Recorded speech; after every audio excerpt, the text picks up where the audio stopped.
Health clinics, fire departments, schools, even roads and highways.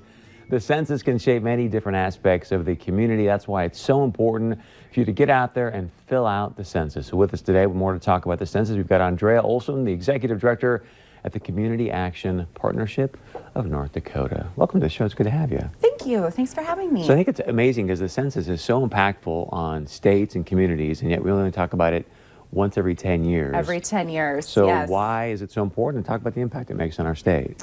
The impact of the census is huge in North Dakota. We need to get every man, woman, and child counted, because for every person that we don't count, we lose over $19,000 of federal funding in a 10-year period. It makes a big difference. We just talked about schools and roads, and so does it go just to the state? Does it go like to counties? How does that work as far as the funding? Well, we're talking about federal dollars that come into the state of North Dakota that are used for a variety of different purposes.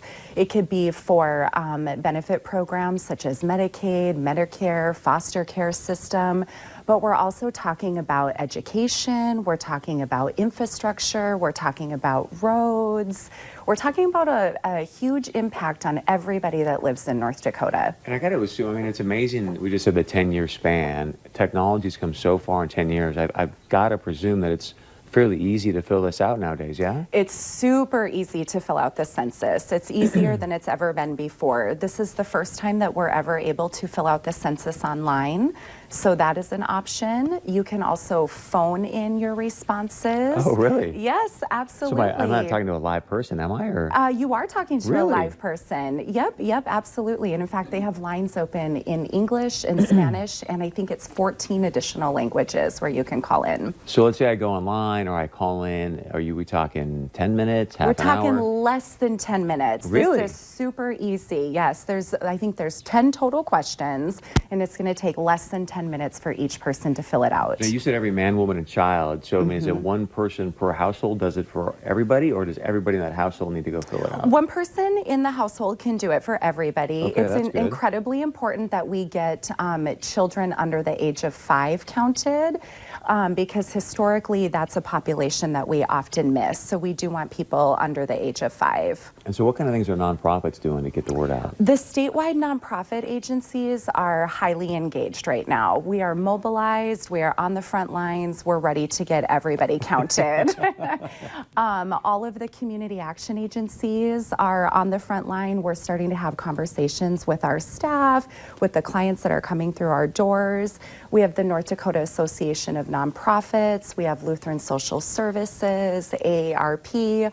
All the major players are at the table, and we're doing everything we can to ensure that everybody understands the importance of the census and the importance of getting themselves counted. So help me create the link. So if everyone gets counted, or why are you guys so active, what's the link between getting people counted and nonprofits? Does it mean more federal funding for nonprofits? Or yeah, absolutely. There's more federal funding that can come in for the nonprofits, which in turn we use to serve people across North Dakota. You know, the community action agencies, for example, we serve 25,000 North Dakotans every year. Wow. Yeah. So we want everybody counted, and we don't want those dollars that could come to North Dakota. We don't want those to end up anywhere else. We want them to stay here within our state. We don't want them going to places like California or New York. We want those dollars here in North Dakota. So we have, now with the oil world, a little bit more transient population here. So how do you determine if I should be saying I'm in North Dakota or California? What's the distinction? That's a really good question, and that's something that's come up quite a bit. If you spend 51% of your time in North Dakota, you should be counted in North Dakota. Yeah, we've talked a lot about oil workers, out in the western part of the state. They come from all across the U.S. But if they're here working and sleeping 51% of the time, we need them counted here in North Dakota. Same for snowbirds, people who spend their winters in Arizona. They spend 51% of their time in North Dakota, so they should be counted here. So I got 30 seconds left. Anything else you want to add, or people want to get more information? Where can they go? Yep, there's an abundance of information on our website, North Dakota Census census2020.com. There's so much information on there. I'd encourage everybody to check it out. And so I put in ND or North Dakota Census? Oh, ND. ND Census 2020, yes.